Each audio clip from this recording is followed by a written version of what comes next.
Hey guys, I'm John Robinson, the Astrotard. Tonight we're finishing up 40 hours on the M16 Eagle Nebula. Stay tuned.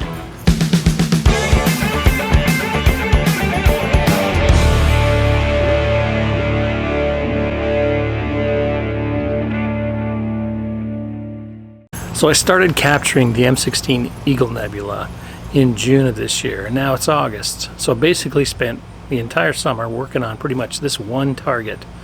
Well, it's not true. I do have one other target that I shot during this time, but for the most part, it's been this target only. So 40 hours. My goal was to really make it be buttery smooth, and this is a two-panel mosaic, so I'm combining.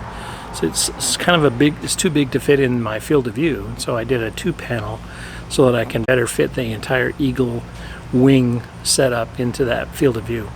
So let's finish it up tonight, and I'll show you what it looks like in PixInsight.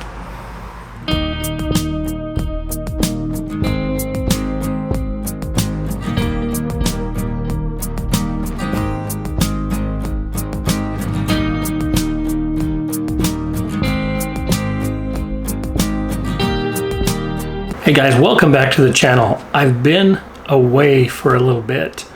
I took a break for the summer, and I've also been busy launching a business, an online business, which I hope to become very successful. So I don't know if it's going to work out, but we'll see. I mean, you'll never know, right, until you really put everything into it and then count the dollars at the end of the day. So anyway, it's looking good so far. Anyway, that's why I've been away. Thanks for sticking with me, and thanks for tuning in this week. So as I mentioned in the intro, I'm working on the M16 Eagle Nebula. Now, I've shot this target in the past. It's a very famous target, and many of you have shot it before as well. But what's unique about this one this time around is I'm using Astrodon filters, and I'm also doing a two-panel mosaic. And the third thing I'm doing is I'm spending a lot of time on it. I started this thing middle of June, before the summer, late spring, and I finished it up in August. So it pretty much took me almost the whole summer to shoot it. I have 240 subs and 40 hours of data. The other thing I did was I captured this with 10-minute exposures. I've never gone that long before, but you'll see the quality makes all the difference. So what I was really shooting for was 40 subs per channel. So 40 subs for red, green, and blue, and then there are 4 channels. So altogether there's 12 channels. I wanted to get 40 in each one, and that's how I came up with 240 subs. So let's have a look at the math here. So here you can see I've got 240, let's count them all here.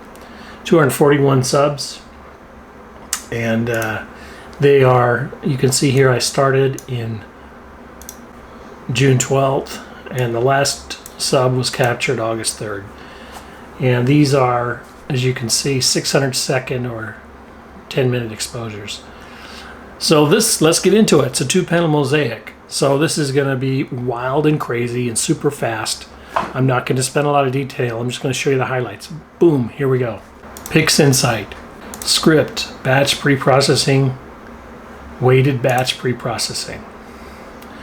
Find the bias, find the darks, find the flats, find the lights. We'll just grab panel 1 first, choose your output directory, use master bias, darks, and flats, use the best frame as a reference, and generate and apply the subframe weights, and do the registration. Go. Boom. Okay, now that that's done, you repeat the process for panel 2. Change the directory to Q2 and run that guy. So I've already deleted all the registration, calibration, and log files, so I've only got the masters left. And here we are. So we've got HS and O. Let's drag those over here. And we'll go to Q2. HS and O, drag those over here. And, here's the H2. Let's go ahead and stretch it. And then here's the oxygen 2. Stretch it. Here's the S2. Stretch it. Close that one, close that one, close that one. Here's the 01. Okay, there they all are stretched. Now we're going to create a reference file with the two H's. So H1 and H2, star align tool. We'll do mosaic and say H2 to H1, go. Rotate it and crop it, and that's our reference. Okay, now let's go ahead and align them to the reference file, starting with the S's. Star align tool. This time we're going to use match.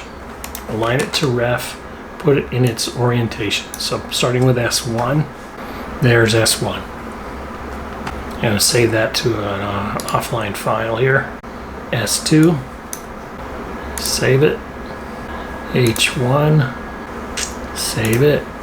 H2, save it. O1 orientation, save it. And O2 orientation, save it. Now we'll do gradient merge mosaic, add the files. Here's the H. Okay, let's call that H. Oxygen. Okay, that's O. Now we'll add sulfur. There's sulfur. Now let's have a look. Let's see what these subs look like. So sulfur, hydrogen, oxygen.